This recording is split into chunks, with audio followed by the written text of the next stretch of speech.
In 1959, the United States Army built a city under the ice of Greenland. I want you to take that sentence seriously, because every word of it is true.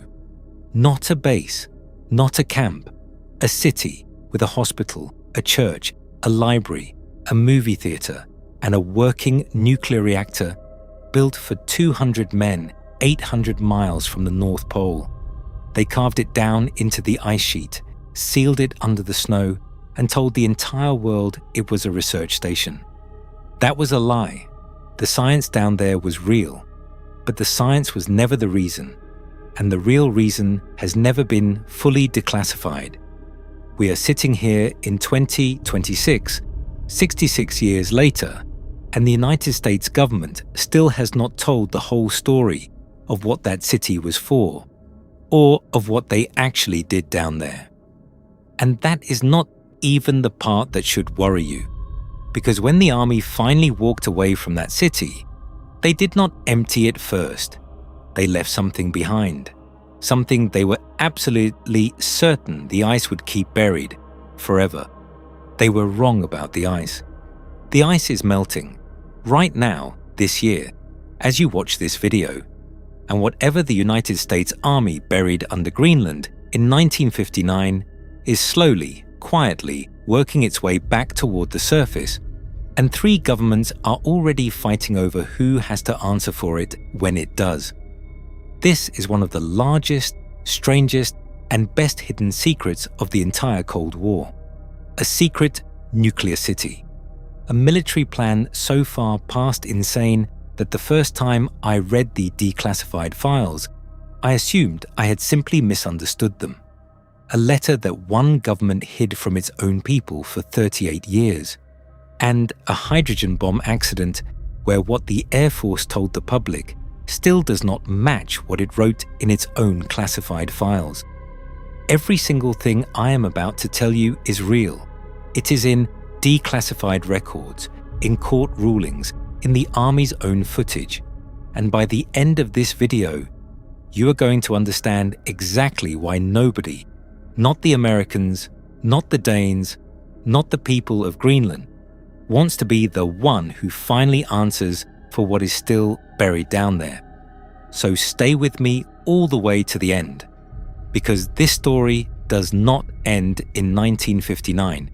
It is still happening, and it is going to matter a great deal more before it is over. Before we continue, make sure you subscribe and let us know where you are watching from in the comments. Thanks. I have been circling this story for months. If you have watched my videos on the sealed mines, you already know I have a thing about places people close up and just walk away from. This video has the widest gap between the official version and the actual record that I have ever put on this channel. To understand what was done under the ice, you have to start before the ice. You have to start with the land, and with the people who were standing on it first. Northwest Greenland, the region the maps call Inglefield Land, has been home for centuries to the Inuit, the polar Inuit, among the very northernmost people on the face of the earth. They lived the way the land allowed them to live, by hunting narwhal and seal along the edge of the sea ice, by reading weather and current and ice the way the rest of us read street signs. Before any of this ground was Danish, before any of it was American, before it was a defense agreement or a strategic asset or a line on a Cold War map, it was simply theirs. It had been theirs for a very long time. In 1951, the United States and Denmark signed an agreement covering the defense of Greenland, and construction began on a military installation called Thule Air Base. Within just a couple of years, a base large enough to hold thousands of personnel had risen on Inuit hunting ground, and in 1953, the US Air Force decided that Thule needed to grow. The anti-aircraft batteries, they determined, had to be moved further out, onto the ground where people were living. So on the 25th of May, 1953, Danish officials walked into the small settlement of Uummannaq, in the Tula district and informed the people who lived there that they were going to have to leave. 26 families, by some counts 27, 116 people. They were given a handful of days. They packed what they could carry. They went north by dog sled, while the sea ice was still solid enough to cross more than 100 kilometers to a place that did not yet have a name, a place that would become the town of Qaanaaq. And after they had gone, their houses were burned down to the snow. The church was taken apart, board by board, and rebuilt somewhere else entirely. There would be no walking back to see what had been left behind, because there would be nothing left behind to see. The community spent the next half-century simply trying to get this onto the official record. A Danish commission studied it for 7 years and concluded in 1994 that the state had done nothing wrong. The displaced Inuit took the government to court anyway. In 1999, a Danish high court ruled that they had, in fact, been forcibly removed, and the Prime Minister issued a formal apology, the only one Denmark has ever made to anyone in any of its former colonies. In 2003, the Supreme Court confirmed the forced relocation and a payment of compensation, a very small one, but denied the community the one thing they had asked for, the right to return home. A later appeal to the European Court of Human Rights was declined on a technicality of timing. I am not telling you this to make you angry, although I think it is all right if it does. I am telling you this because it is the first move in a pattern, and once you have seen the pattern, you will not be able to stop seeing it for the rest of this video.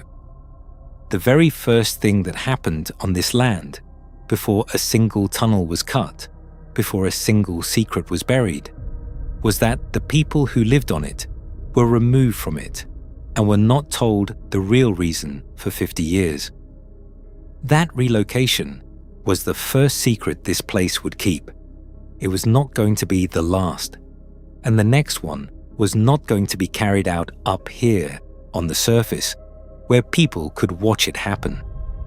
The next one was going to be carved 100 feet straight down into the ice itself. In May of 1959, 2 officers of the United States Army stood out on the empty ice cap in heavy polar gear and took measurements. Their names were Colonel John Kirkering and Captain Thomas Evans.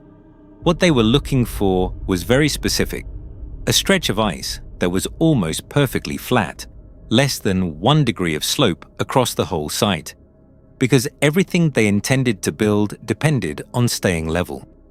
They found what they wanted roughly 150 miles inland from Thule, at an elevation of about 6,600 feet, on top of an ice sheet that was, beneath them, the better part of a mile deep. That summer, the construction began, and the construction alone should tell you how badly the army wanted this. There were no roads.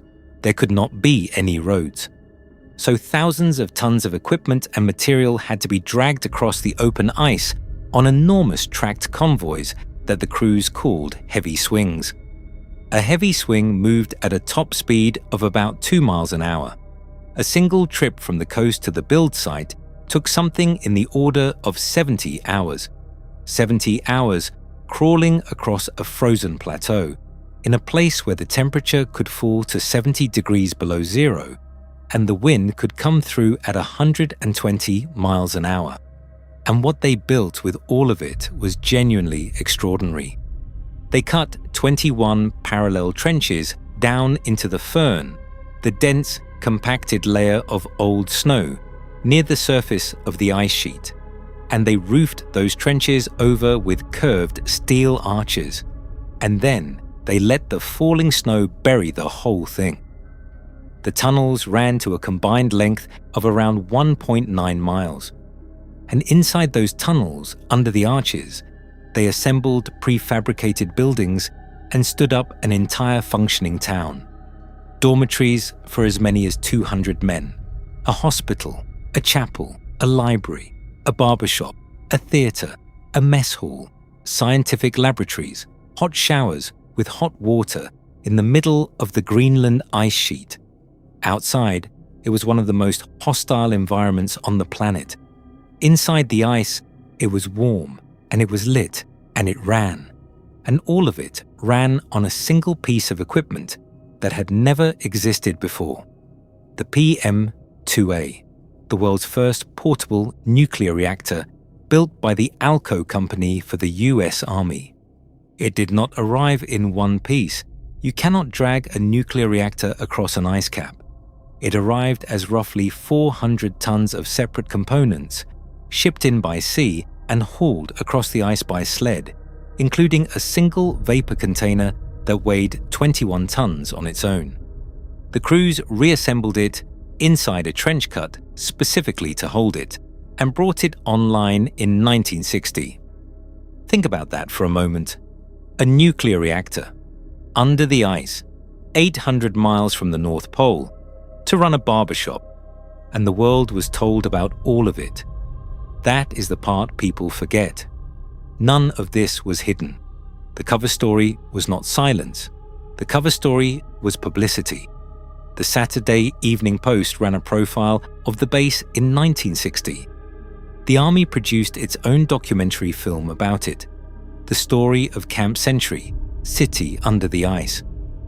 I have actually watched that film.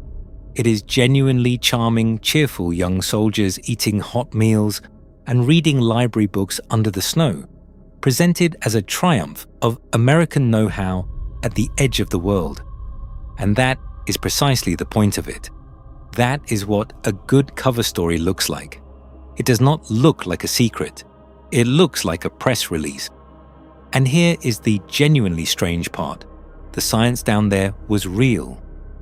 The Army assembled a serious team, led by the glaciologist Chester Langway, and that team drilled something no one on Earth had ever drilled before, a deep ice core that went all the way down through the ice sheet to the bedrock beneath it. The first one ever taken, anywhere. Hold on to that, by the way. That ice core is going to come back later in this story, and when it does, it is going to change everything. But understand what the science actually was. Every photograph, every reel of that charming film, every magazine spread said the same thing, in the same friendly voice. This is a research station, and the research was real. It was also the single most expensive piece of misdirection the United States Army had ever built. Because Camp Century was never the destination. Camp Century was a prototype. This is the point in my research where I had to stop and check my sources 3 and even 4 times over, because what Camp Century was really a prototype for sounds like something out of a comic book. But it is not. It is sitting in the US Army's own declassified documents. The real program had a name. It was called Project Iceworm. In 1960, the US Army Engineer Studies Center produced a planning document with the dry, forgettable title, Strategic Value of the Greenland Ice Cap. And inside that dry, forgettable document was this. The plan was to expand the tunnel network, the kind of network Camp Century had just proven you could build, until it covered roughly 52,000 square miles of the Greenland ice sheet. 52,000 square miles. That is an area about 3 times the size of Denmark itself. The plan called for up to 2,500 miles of tunnels, and inside those tunnels, the Army intended to hide as many as 600 nuclear missiles. The missile they had in mind was a cold weather variant of the Minuteman, modified to survive under the ice, and the Army wanted to call it, and I am not making this up, the Iceman. 600 Iceman missiles, each one nuclear-tipped, each one capable of reaching the Soviet Union. And they were not going to sit still. The entire concept depended on movement. The missiles would be shuttled constantly and at random between thousands of separate firing positions scattered through the tunnel network so that Soviet intelligence could never know, could never possibly know. Which tunnel, on which day, held a live weapon? It was a nuclear shell game, played under the ice, on a scale the size of a small country. So who knew about this? A very small circle of people inside the United States military. That is it.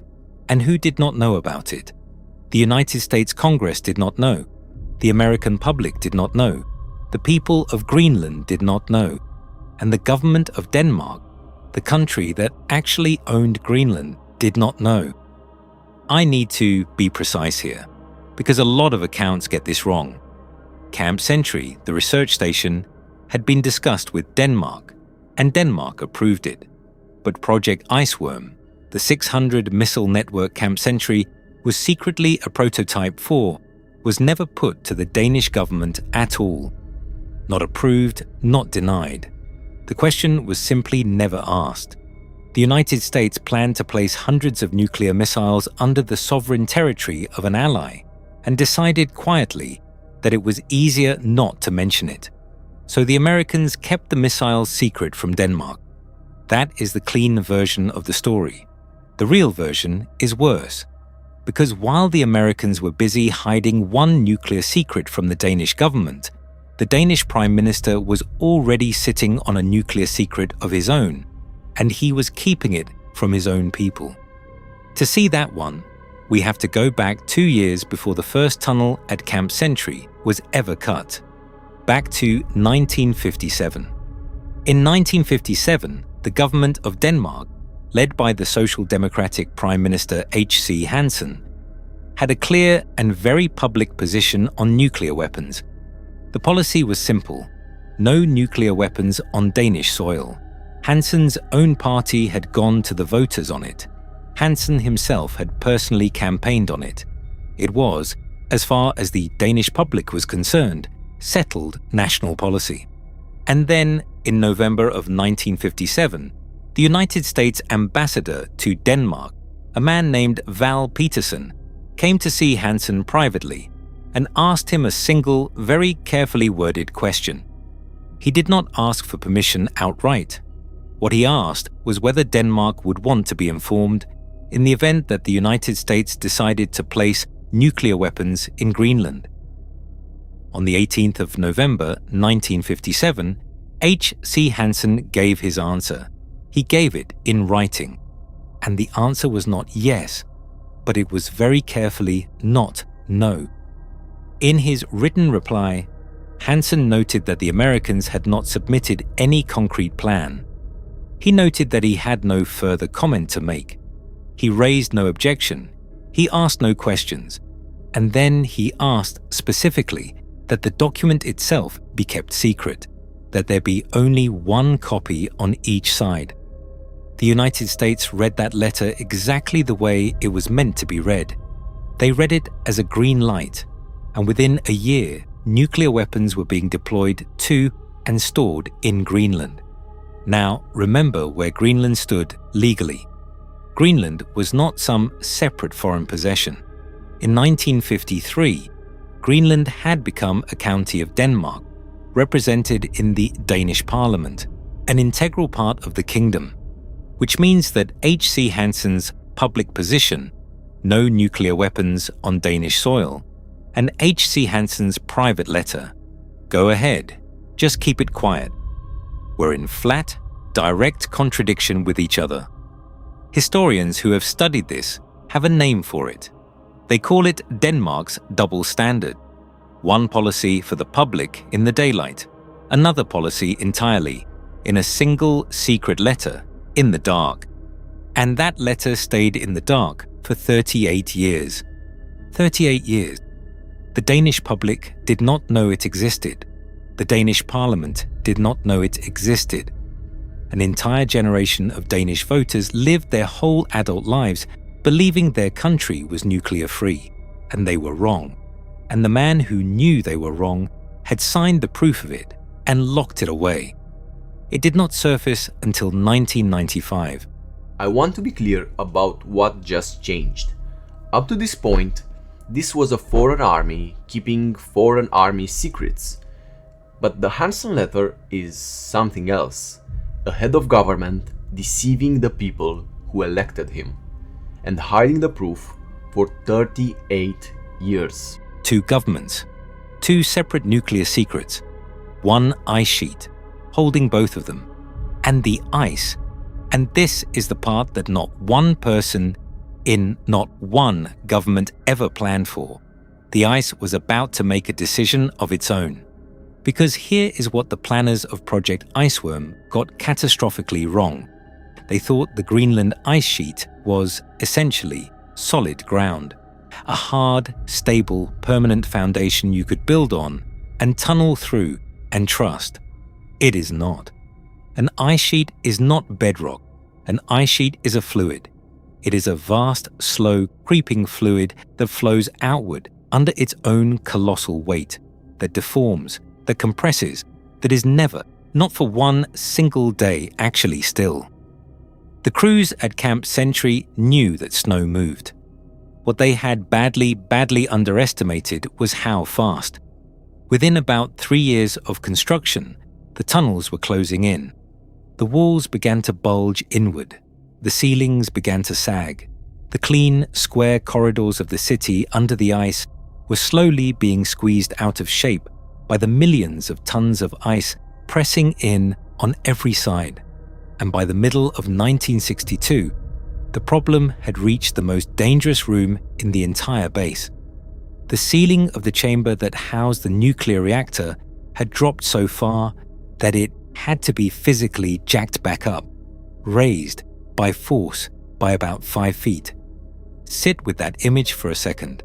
A room with a live nuclear reactor running inside it, and the ice overhead, pressing the roof down onto it, slowly, like a fist in slow motion. The verdict in the end was delivered by the science, by those very ice cores the geologists had been so proud of drilling.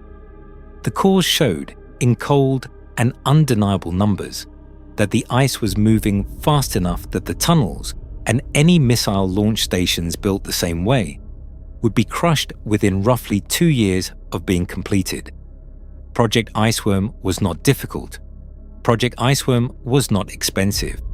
Project Iceworm was impossible. It could never have worked. The ice would have eaten it. So they gave up. The reactor was shut down in 1963 and hauled back out across the ice. The base limped on for a few more years on a limited seasonal basis, and then in 1967, it was abandoned completely. But, and this is the whole story now, this is the part that the next 60 years turns on. They did not clean it out. They took the reactor itself, but they left the contaminated coolant from that reactor behind. They left an estimated 200,000 liters of diesel fuel. They left the entire physical infrastructure of the base, the buildings, the rails, the machinery, all of it. They left chemical waste, including PCBs. They left the sewage. They simply switched off the lights, walked out, and left a city's worth of fuel and chemical and radioactive waste sitting in the tunnels. And they did it deliberately and on the record on one specific assumption. The engineering of the era, and you can read this, assumed that the site would be, in their own words, preserved for eternity by the snow. The snow would keep falling. The base would sink deeper. The ice would seal over it and hold it safely, frozen, forever. The classified files on Project Iceworm went into a vault, and the cover story, the charming film, the magazine profile, just a research station, fellas, became the only version of events the public would have for the next 30 years. They were certain the freezer would hold forever. And the strangest part of this entire story, the part that I genuinely could not stop turning over in my head while I was researching it, is how we know now that they were wrong. Because the proof was already in their hands. It was sitting inside the ice core that they themselves had drilled. They just did not read it for another 50 years. When Chester Langway's team drilled that record-breaking core in 1966, down through roughly 4,560 feet of solid ice, they did not stop when they hit the bottom of the ice sheet. They kept going. They drilled about 12 more feet down into the frozen soil and rock beneath the ice, and they pulled up a few feet of ancient dirt. And then, that bottom section, the ice from the very base of the sheet and the frozen sediment underneath it, was packed into crates, shipped off, and put into a freezer. And then, essentially, it was forgotten. It sat in storage in Denmark for decades. It was misplaced. Nobody studied it. A piece of the deepest record on the continent, sitting in a freezer, lost. Until the 2010s, when scientists finally rediscovered it and thawed it and looked at what was actually in it. And what was in it should not have been there. There were plants, well-preserved fossil plants, twigs and leaves and moss, biological material, life. The conclusion, published in peer-reviewed research from 2021 onward, was this. The ground beneath Camp Century, the ground a mile under the ice, has been ice-free at least once within roughly the last million years. Not frozen, not buried, green, vegetated, a living landscape with plants growing on it, under an open sky, which means the Greenland ice sheet is not permanent. It has melted away before, and it can melt away again. I want you to feel the irony of that, because it is enormous. The US Army drilled that core for one reason, to make absolutely sure that the ice around their missile tunnels would stay frozen and stable. And the core they pulled up told them the exact opposite. It told them in fossil leaves that this ice has a history of disappearing. The single most important warning about the future of everything they had buried out there was sitting in their own hands in a crate in 1966, and nobody read it for half a century. That core reached bedrock in 1966, and 2 years later, almost to the month, the cover story very nearly tore wide open in the span of a single winter afternoon. It had nothing to do with ice cores, or geologists, or fossils. It had everything to do with one airplane. Now, at this point, I will be honest with you. You would be forgiven for thinking the story is basically over. The base failed. The army walked away. The secret stayed buried under the snow. End of chapter. It is not the end of the chapter. Because on a January afternoon in 1968, in the same frozen stretch of water, just down the coast from all of this, something happened that the United States Air Force is, to this very day, still not telling the whole truth about. On the 21st of January, 1968, a US Air Force B-52 bomber, radio call sign HOBO-28, was flying a Cold War airborne alert mission, part of an operation called Chrome Dome, which kept nuclear-armed bombers in the air around the clock. HOBO-28 had taken off from Plattsburgh Air Force Base in upstate New York. It was flying out over Baffin Bay, near Thule, and in its bomb bay, it was carrying 4 B-28 thermonuclear bombs, 4 hydrogen bombs, and the crew was cold. The cabin heater on the aircraft was not keeping up, so one of the crew did something to fix it that, in hindsight, is almost unbearable to think about. He took some spare foam seat cushions and he stacked them over a heating vent to try to trap a little more warmth in the cabin. About 6 hours into the flight, those cushions caught fire. Let me just say that plainly, because I think it deserves to be said plainly. One of the most powerful strategic aircraft in the United States arsenal, carrying 4 hydrogen bombs, was lost because of a fire started by foam seat cushions. The fire filled the cabin with thick smoke. Within minutes, the crew could not see their own instruments. The pilot tried to reach Thule for an emergency landing, but there was no longer any way to fly the aircraft. They could not see to fly it. So they did the only thing left. They bailed out. 6 of the 7 men got out alive. The 7th man, the co-pilot, was named Leonard Svitenko. He did not have an ejection seat. He had to try to climb out through a lower hatch of a burning, smoke-filled aircraft, and he was killed in the attempt.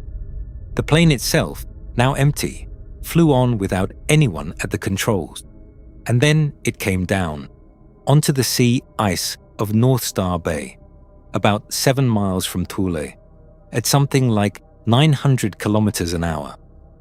The impact tore a gash in the ice roughly 50 meters long, and the conventional high explosives inside all 4 of the hydrogen bombs detonated. I want to be very clear about what that did and did not mean, because it matters. There was no nuclear explosion. The bomb's safety systems held. They did exactly what they were designed to do, and there was no nuclear yield. But the conventional blasts ruptured the weapons and tore them apart, and that scattered radioactive plutonium across miles of Arctic sea ice. What followed was one of the largest, coldest, and most miserable cleanup operations of the entire Cold War. It was called Project Crested Ice, and it ran from January through to September of 1968. More than 700 specialized American and Danish personnel were brought in, along with an estimated 1,200 local and Danish laborers. They worked in the Arctic winter dark, scraping contaminated ice and snow into barrels by hand. Barrels then shipped all the way back to the United States.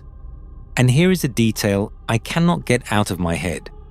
The recovery effort at the cutting edge of the nuclear age depended heavily on Greenlandic dog sled teams. In those conditions, the dog sleds were simply the most reliable way to move. And the local people who did that work, the Danish and Greenlandic laborers, known as the Thulearbejderne, were given minimal protection while they did it.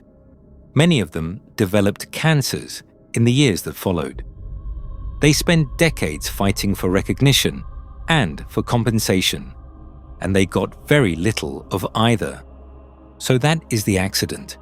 That is all on the record, and it is awful, and it is settled.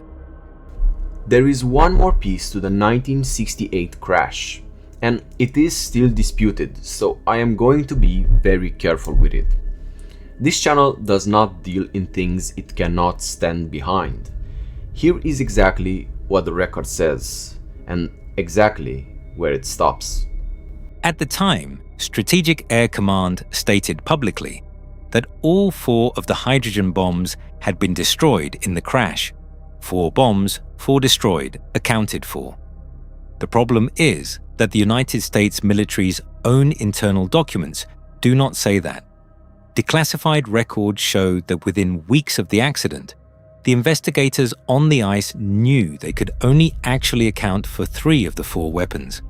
A report from July of 1968 states it in dry technical language. That of the bomb's uranium secondary stages, parts equivalent to 3 of them had been recovered, and that no parts of the 4th secondary had been identified. And then, in August of 1968, the US Navy quietly sent a submersible down under the ice, a small submarine called the Star 3. Its publicly stated mission was to survey the seabed for radioactive contamination.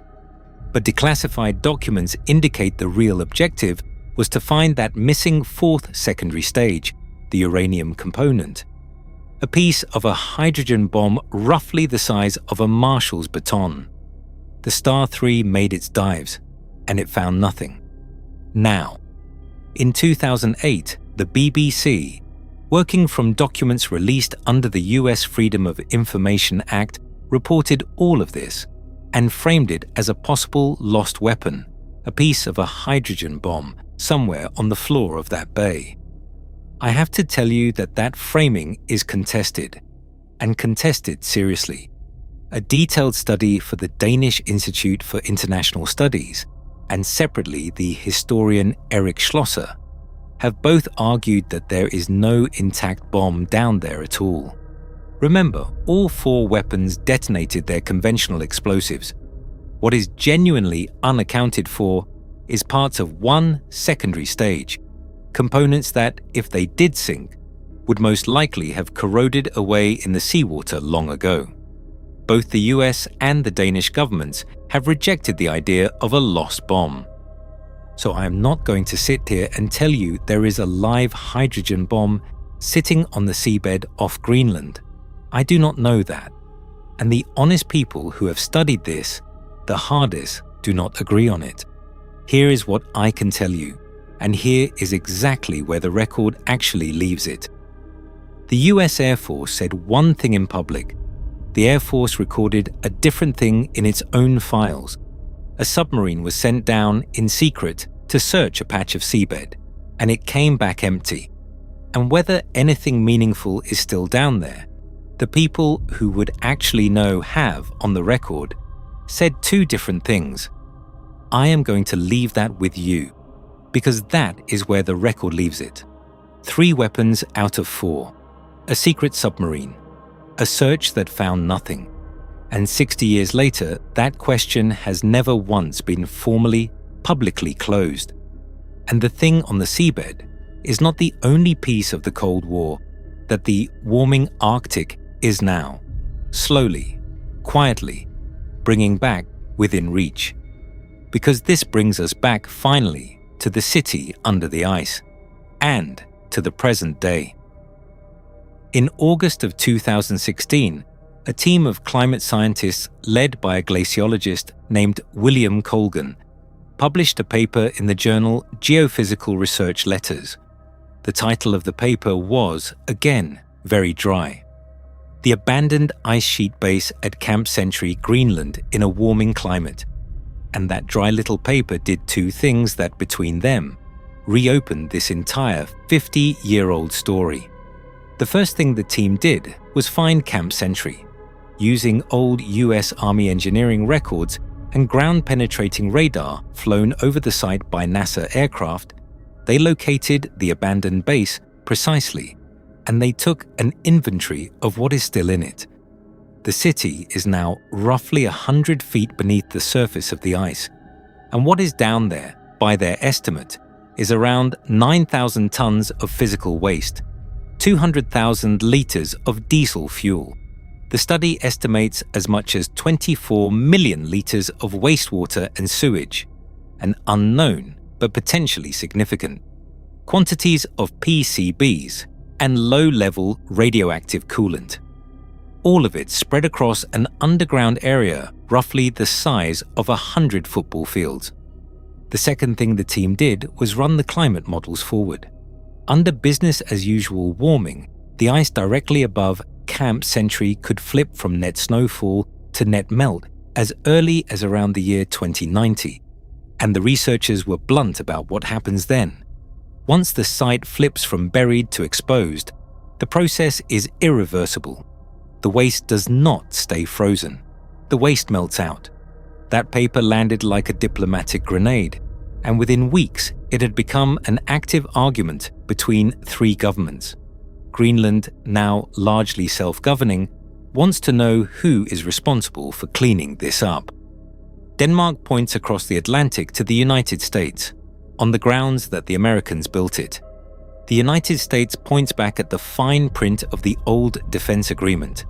A Greenlandic minister stood up and publicly demanded that the entire defense agreement be renegotiated. And underneath all of it, the unspoken thing, is that each of the 3 governments would very much prefer that the other 2 own the problem. And the ice does not wait for any of them to decide. Because remember the one fact that doomed Project Iceworm in the first place, the ice sheet flows. It is always moving.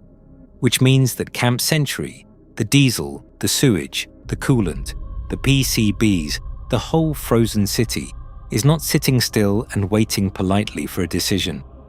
It is being carried slowly, year after year, by the movement of the ice itself toward the coast, toward the sea. One last detail. Just so this is current, the base that started all of this, Thule Air Base, was officially renamed in 2023. It is now called Pituffik Space Base. The name on the map has changed. What is buried in the ice behind it has not. So let me put the whole thing back together for you, plainly, the way it actually happened. The United States Army built a city under the ice of Greenland and told the world it was about science. It was a prototype, a rehearsal for hiding 600 nuclear missiles under the territory of an ally. And they never asked that ally's permission.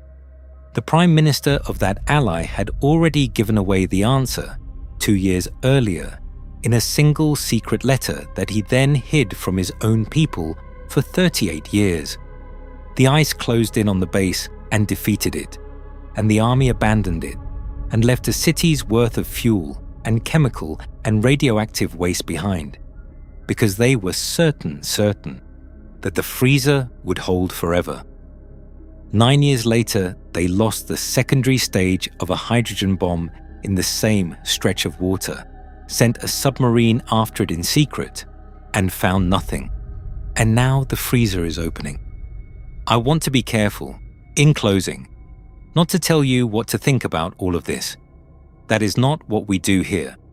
I will give you the facts as the record has them, and then step back and let you sit with them, the way I have been sitting with them for months. So here is the fact I keep coming back to.